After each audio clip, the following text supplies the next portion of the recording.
My name is Anna, and I'm 33 years old. I work as a nurse in a hospital, helping sick people every day. My job is not easy. I work long hours, sometimes during the day and other times at night. But I love what I do because it feels good to help others. Until last year, my life was simple but lonely. I didn't have a boyfriend, and I lived by myself. After long, tiring shifts at work, I would often visit my mother. She lives in a small village and is getting older, so I liked helping her with things she couldn't do on her own. My days were quiet and predictable. Then, one day, everything changed. A new doctor joined our hospital. His name was Michael. He's 31 years old, 2 years younger than me, and incredibly handsome. Michael is tall, with brown hair and bright blue eyes.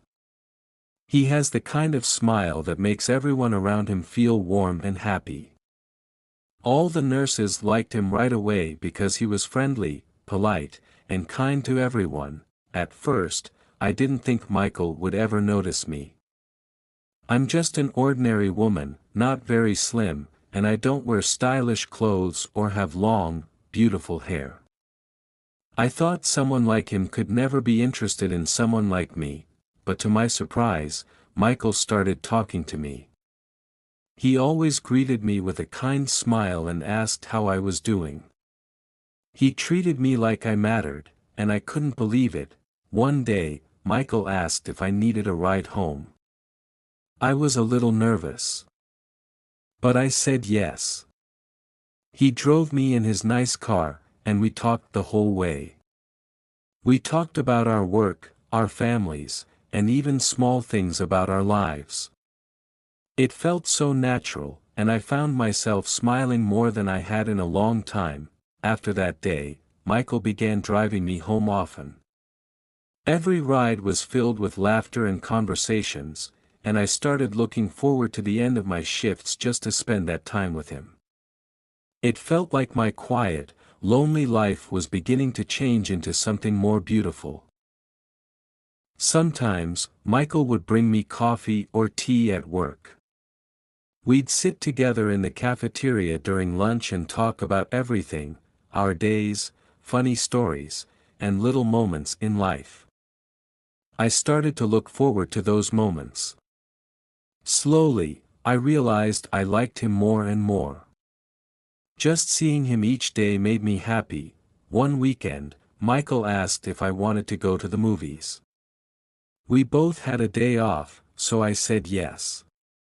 We watched the movie together, and afterward, we went for a walk. It felt magical. We talked for hours, and I couldn't stop smiling. I thought, maybe, just maybe, Michael liked me as much as I liked him, but a few days later, Michael told me something that changed everything. He said, "Anna, there's something I need to tell you. I'm married." I froze. Married? I couldn't believe it.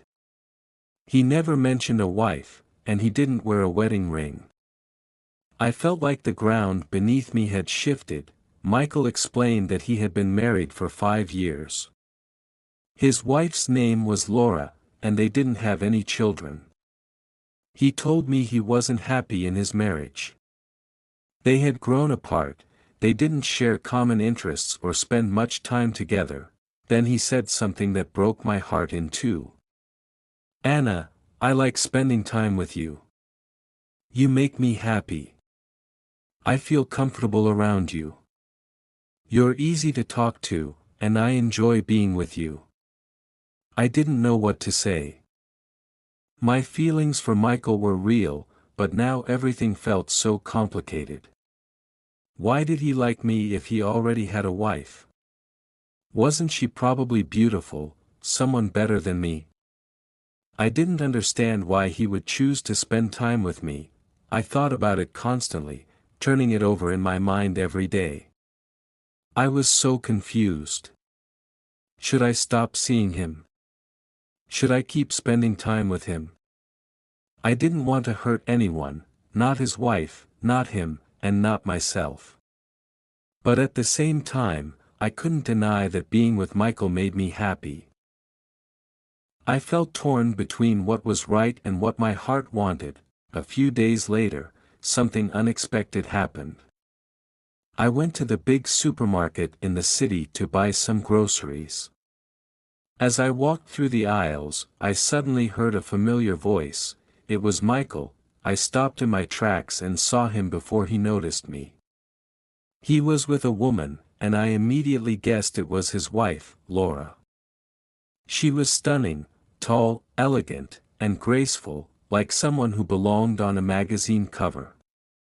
Her expensive clothes and bright smile made her look perfect. Michael and Laura were laughing together. They seemed so happy, like a couple deeply in love. My heart sank.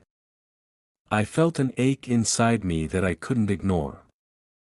I didn't want them to see me, so I quickly left the supermarket and went home. At home, my thoughts were a storm of emotions. I couldn't understand why Michael, who had such a beautiful and perfect wife, would choose to spend time with me. Why did he talk to me? Why did he make me feel special? I thought about my situation long and hard. I didn't want to be the other woman in Michael's life. That wasn't who I wanted to be. I knew I had to confront him and figure out what was really going on, but the idea scared me. That night, I couldn't sleep. I lay awake, thinking about Michael, how kind he was, how much I enjoyed being with him. But at the same time, I couldn't stop thinking about Laura. She seemed perfect in every way, and I felt so small and unimportant compared to her. The next morning, I went to work feeling exhausted and heartbroken. I didn't want to see Michael, but I knew I had to face him. When I saw him, he smiled at me like everything was normal. But I couldn't smile back. "Michael, we need to talk," I said, my voice shaking a little. He looked confused. "What's wrong, Anna?" "I saw you at the supermarket, with your wife," I said quietly. "You looked happy." Michael's smile faded, and I could see the surprise in his eyes. I waited, unsure of what he would say next, but I knew this conversation was one I couldn't avoid any longer. "I don't understand," I said quietly, trying to hold back my emotions. "Why are you spending time with me if you're happy with her?" Michael's face fell, and his usual warm smile disappeared. "I'm not happy, Anna," he said softly. "Laura and we don't have the same connection that you and I have. With you, I can be myself. You make me feel alive." I didn't know how to respond. My feelings for Michael were real, but I couldn't ignore the fact that he was married.